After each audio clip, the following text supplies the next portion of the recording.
Sa loob ng mahigit 700 taon, kinatatakutan at iginagalang ang mga samurai ng Japan. Kilala sila bilang mga mandirigmang handang ibuwis ang kanilang buhay alang-alang sa karangalan at katapatan. Ngunit paano nga ba nagsimula ang kanilang kwento? Noong unang panahon, ang Japan ay nahahati sa iba't ibang lalawigan na pinamumunuan ng mga makapangyarihang angkan.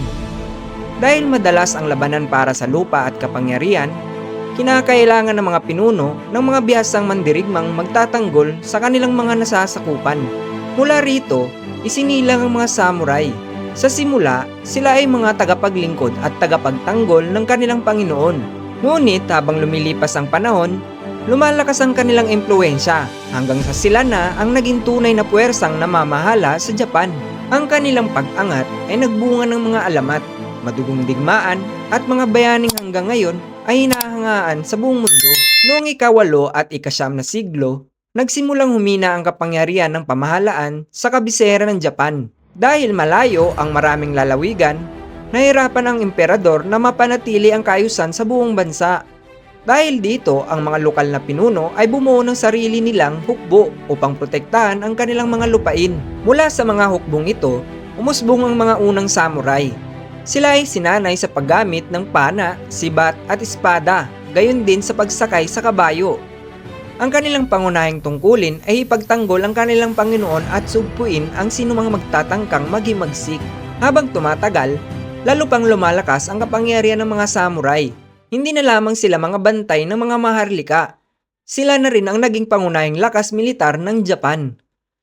Dahil sa kanilang husay sa pakikipaglaban at matinding katapatan, nagsimulang umasa sa kanila ang mga makapangyarihang angkan. Ngunit kasabay ng pagdami ng mga samurai ay ang pagtaas din ng tensyon sa pagitan ng dalawang pinakamakapangyarihang pamilya sa Japan, ang pamilyang Minamoto at Taira.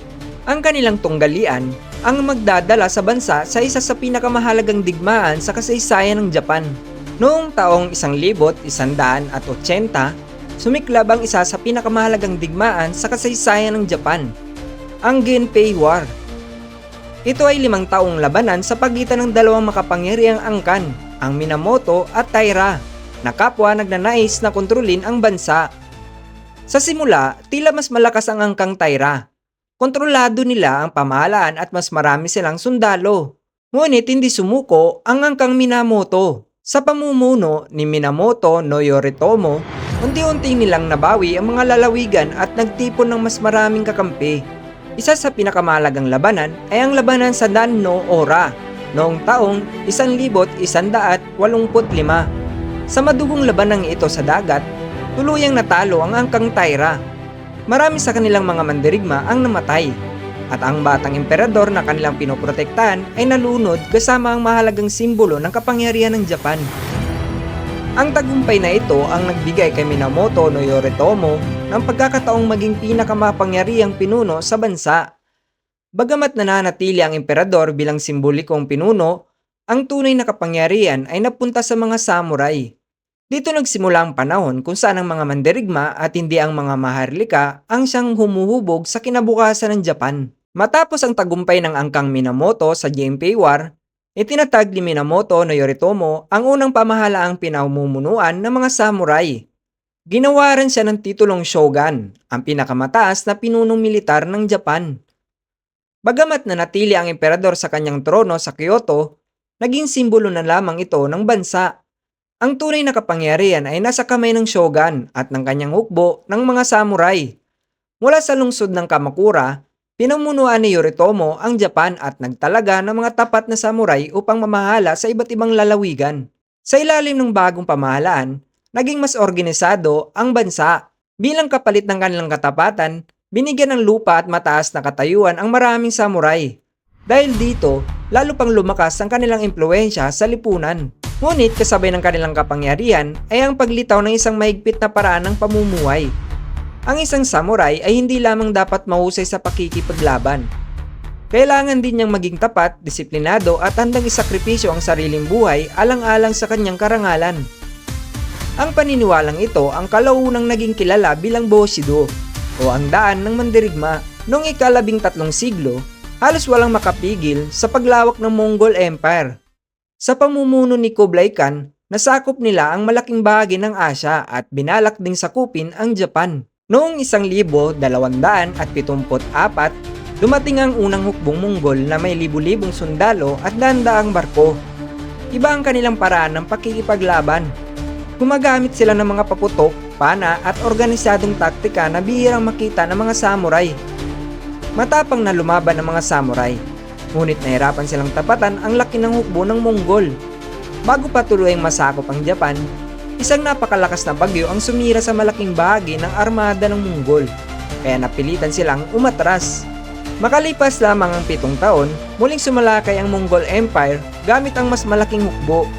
Ngunit muli silang sinalanta ng isa pang napakalakas na bagyo na lumubog sa karamihan ng kanilang mga barko. Tinatawag ng mga Hapones ang bagyong ito na kamikaze o banal na hangin, dahil naniniwala silang ito ang nagligtas sa kanilang bansa mula sa pananakop. Bagamat nagtagumpay ang Japan, malaking halaga ang naging kapalit nito. Maraming samurai ang namatay at unti-unting humina ang pamahalaang Kamakura dahil sa gastos ng digmaan. Matapos humina ang Kamakura Shogunate, muling nagkawatak-watak ang Japan. Nagsimulang mag-agawan sa kapangyarihan ng iba't ibang angkan at halos lalawigan ay may sariling hukbo ng mga samurai. Pagsapit ng ika-15 siglo, pumasok ang bansa sa Sengoku period o panahon ng naglalabang estado. Sa loob ng mahigit 1 siglo, halos walang tigil ang mga digmaan.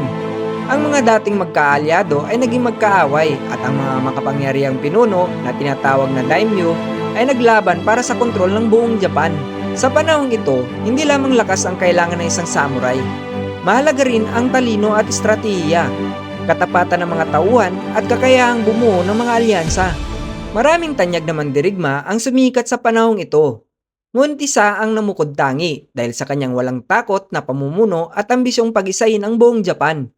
Si Oda Nobunaga. Noong year 1568, nagsimulang baguhin ni Oda Nobunaga ang kasaysayan ng Japan. Isa-isa niyang tinalo ang mga karibalang daimyo gamit ang mga makabagong estratehiya at mga baril na pinakilala ng mga Portuguese. Dahil dito, unti-unti niyang napag-isa ang malalaking bahagi ng bansa. Matapos sa kanyang pagkamatay, ipinagpatuloy ni Toyotomi Hideyoshi ang kanyang nasimulan. Halos tuluyan niya napag-isa ang buong Japan at nagpatupad ng mga batas upang mapanatili ang kapayapaan. Isa sa mga ito ang pagbabawal sa mga ordinaryong mamamayan na magdala ng armas. Kaya ang pagiging mandirigma ay nanatili lamang sa mga samurai. Nang mamatay si Hideyoshi, muling nagkaroon ng tunggalian sa pangyarihan. Noong taong 1600, naganap ang labanan sa Sekigahara, ang pinakamahalagang labanan sa kasaysayan ng Japan. Nagwagi si Tokugawa Ieyasu at makalipas ang 3 taon ay naging shogun siya. Sa ilalim ng Tokugawa Shogunate, nakaranos ang Japan ng mahigit 250 years ng kapayapaan. Ngunit dahil halos wala ng digmaan, unti-unting nagbago ang papel ng mga samurai. Mula sa pagiging mga mandirigma, marami sa kanila ang naging mga opisyal ng pamahalaan, guro at administrador. Habang umuunlad ang bansa at nagbabago ang teknolohiya, nagsimulang mawala ng saysay ang tradisyonal na paraan ng pakikipaglaban ng mga samurai. Noong kalagitnaan ng ika-19 na siglo, napilitan ng Japan na buksan ang kanyang mga daungan sa mga bansang kanluranin. Nagsimula ang mabilis na modernisasyon ng bansa at noong taong 1868, naganap ang Meiji Restoration kung saan muling nabigyan ng tunay na kapangyarihan ang emperador. Isa sa mga pinakamalaking pagbabago ay ang pagbuo ng isang modernong hukbo. Hindi na kailangan ng mga samurai bilang pangunahing mandirigma ng Japan. Inalis na ang kanilang mga espesyal na pribilehiyo, kabilang ang mga karapatang magdala ng espada sa publiko. Maraming samurai ang tumanggap sa pagbabago, ngunit ang iba ay tumutol. Noong 1877, pinangunahan ni Saigo Takamori ang Satsuma Rebellion, ang huling malaking pag-aalsa ng mga samurai laban sa pamahalaan. Sa huli, natalo sila ng modernong hukbo na gumagamit ng mga rifle at kanyon. Dito tuluyang nagwakas ang panahon ng mga samurai. Ngunit, hindi nawala ang kanilang impluwensya. Ang kanilang mga pagpapahalaga, katapatan, disiplina, paggalang at karangalan ay nanatiling bahagi ng kulturang Hapones hanggang sa kasalukuyan. Ang kanilang kwento ay patuloy na nabubuhay sa mga aklat, pelikula, museo at maging sa modernong martial arts. Mahigit 7 siglo silang naging simbolo ng kapangyarihan ng Japan. At bagamat tuluyan nang nawala ang mga samurai sa larangan ng digmaan, ang kanilang alamat ay nanatiling buhay. Isang paalala na ang tunay na lakas ay hindi lamang nasusukat sa espada, kundi sa dangal, paninindigan at katapatan. At diyan nagtatapos ang ating kwento tungkol sa pag-angat at pagbagsak ng mga samurai ng Japan. Maraming salamat sa inyong panonood. Kung nagustuhan ninyo ang video, huwag kalimutang i-like, mag-subscribe at i-click ang notification bell para hindi kayo mahuli sa ating mga susunod na kwento tungkol sa kasaysayan, misteryo at iba pang kamangamanghang paksa.